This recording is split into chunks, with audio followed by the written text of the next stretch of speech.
Good morning everyone. কি সুন্দর পরিবেশ, ঠিক আছে? সকালে গ্রামীণ পরিবেশ আসলে সুন্দর, সো মাচ বিউটিফুল। সূর্য উঠে গেছে অলরেডি।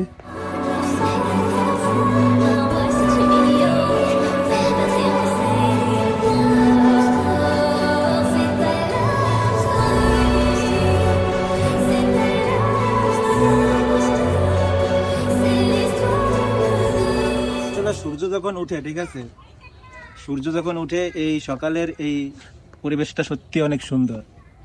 ওয়াও।